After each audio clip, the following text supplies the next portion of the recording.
Here's something that sounds wrong. The naked, furless human body is one of the best heat survival machines evolution ever built.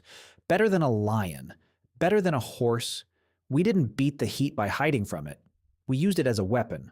While every other animal collapsed in the midday sun, our ancestors were just getting started.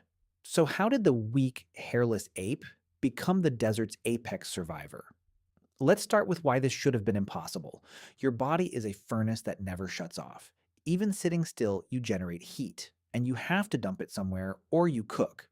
Push your core temperature up just a few degrees, past about 40 degrees Celsius, and your organs start to fail. Severe heat stroke can kill you in under half an hour.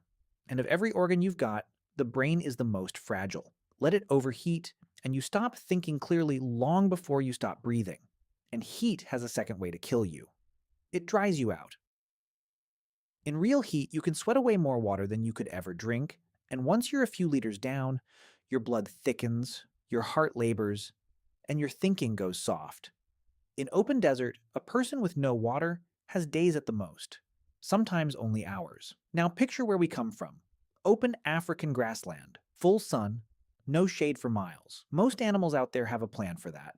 A lion finds a tree and sleeps through the worst of it. A camel banks water and lets its own temperature swing. A reindeer just walks somewhere cooler. We had none of that. No fur to shade us, no hump to store water. We can't pant like a dog. By the logic of every other species, the soft pink ape should have been the first thing to drop. Except it's the opposite. The exact things that look like weakness, no fur, upright, soft, turned out to be the most advanced cooling system on the savanna. Here's how it actually works. It starts with sweat. You have somewhere around 2 million sweat glands spread across your skin, and on a hot day, they can pour out more than a liter of water every hour. That sweat sits on your skin, evaporates, and drags the heat straight off your body as it goes. It's evaporative cooling, the same trick as a wet towel on the back of your neck, running across your entire body at once. Almost nothing else on Earth does this well. A dog pants, which cools it a little, but it can't pant and run hard at the same time for long. A horse sweats, but not like us. We are the sweatiest animal alive, and for most of history that felt like a flaw. Out on the savanna, it was a superpower,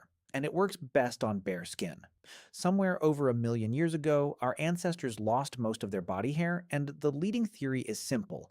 Hair traps heat. Bare skin lets sweat evaporate. We didn't lose our fur by accident. We traded it for a radiator. Then there's the way we stand. In the 1980s, biologist Peter Wheeler ran the numbers on what being upright actually does to a body in the sun. Standing on two legs, only a small slice of you, your head and shoulders, takes the full midday sun, instead of a whole back broiling like a four-legged animal. And up on